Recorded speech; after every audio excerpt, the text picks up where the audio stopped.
America की एक gymnast Simone Biles ने पेरिस ओलंपिक में गोल्ड मेडल जीतकर ऑलराउंडर क्वीन का खिताब पाया है। लोगों को याद होगा कि पिछले 2021 के टोक्यो ओलंपिक में सिमोन ने मानसिक एकाग्रता नहीं रहने का तर्क देकर मुकाबला छोड़ दिया था। इससे अमेरिकी जिमनास्ट टीम को बड़ी निराशा हुई थी, क्योंकि वह 2016 में रियो ओलंपिक में गोल्ड मेडल जीतने वाली सिमोन से टोक्यो में भी यही उम्मीद कर रही थी। लेकिन 4 बरस बाद अब पेरिस में छोटे से कद की इस युवती ने एक बार फिर गजब का करिश्मा कर दिखाया। जब हम उसके खेल जीवन में कामयाबी की फहरिस्त देख रहे हैं तो मुकाबलों और मेडलों का नाम खत्म ही नहीं हो रहा है। ऐसा लगता है कि उसके जीते हुए तमाम मेडलों को एक के ऊपर एक रख दिया जाए तो शायद वे उसके 4 फीट 8 इंच के कद को पार कर जाएंगे। यह दुनिया भर के लोगों के लिए एक बड़ी प्रेरणा हो सकती है। सिमोन और उनके 3 भाई बहनों की देखभाल करने में उनकी मां असमर्थ थी, इसलिए अमेरिकी इंतजाम के मुताबिक इन चारों को एक पालक की देखरेख में रखा और बाद में रिश्तेदारों ने इन बच्चों को अलग अलग गोद लिया। ऐसे बचपन से बढ़ते हुए उन्होंने 6 साल की उम्र से जिम्नास्टिक की कोशिश की और धीरे धीरे आगे बढ़ती रहीं। 14 बरस की उम्र से मुकाबलों में हिस्सा लेना शुरू किया और फिर वह सिलसिला कभी खत्म ही नहीं हुआ। अब वे 27 बरस की उम्र में ओलंपिक में जिस तरह लोगों का दिल जीत रही हैं वह भी देखने लायक है। हम आंकड़ों में अधिक नहीं जाना चाहते, लेकिन सिमोन ने जिम्नास्टिक की विश्व चैंपियनशिप में सबसे अधिक मेडल जीतने का रिकॉर्ड भी आज से 5 बरस पहले ही तोड़ दिया और उसके बाद वे लगातार कोई न कोई रिकॉर्ड तोड़ती जा रही हैं। सिमोन के बहाने हम अमेरिका पर एक नज़र डालना चाहते हैं, जहां पर काले लोगों के साथ समाज में भेदभाव पूरी तरह खत्म नहीं हो पाया है। इसके खिलाफ कानून बहुत कड़ा है, लेकिन सामाजिक माहौल पूरी तरह कानून का सम्मान कहीं भी नहीं करता है।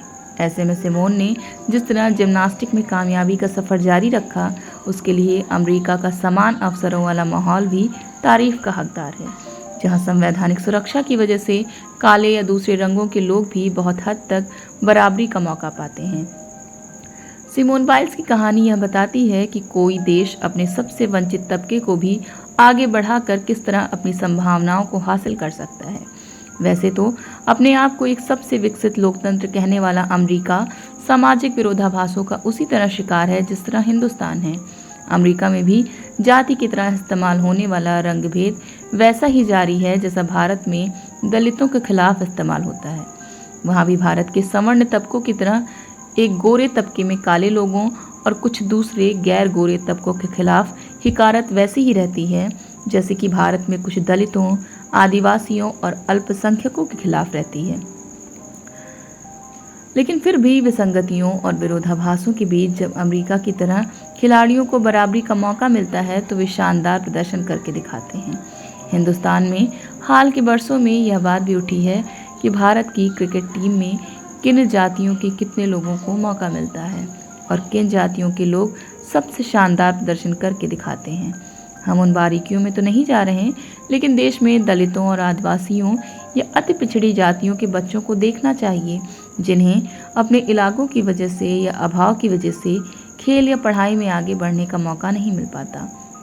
140 करोड़ की आबादी का यह देश अगर ओलंपिक से गिने चुने पदक लेकर आता है, जिन्हें कि एक मुट्ठी में थामा जा सकता है, तो इसके पीछे की एक बड़ी वजह यह लगती है कि वंचित समुदाय के बच्चों को आगे बढ़ने के बराबरी के मौके नहीं मिलते हैं।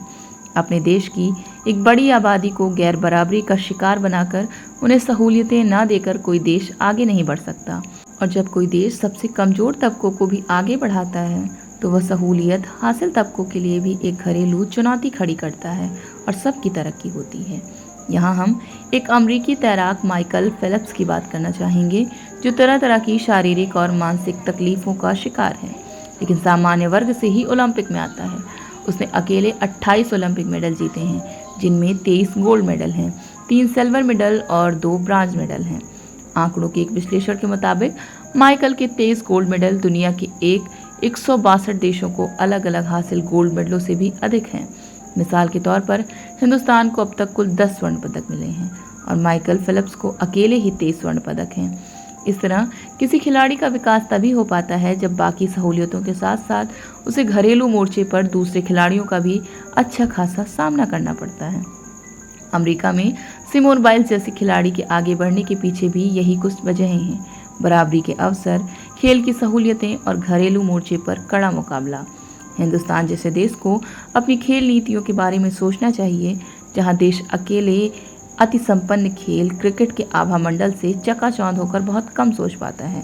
गिने चुने खिलाड़ियों पर 2 ओलंपिकों के बीच 4 बरस मेहनत होती है, लेकिन ऐसे खिलाड़ियों की गिनती बढ़ाने का माहौल कम दिखता है। ओलंपिक की खबरों और उसके माहौल के बीच न सिर्फ हिंदुस्तान बल्कि तमाम देशों को अपने अपने बारे में सोचना चाहिए, क्योंकि नौजवान पीढ़ी के लिए खेल एक ऐसा काम है जो कि उसे निराशा से लेकर नशे तक बहुत सी नकारात्मक बातों से परे रखता है।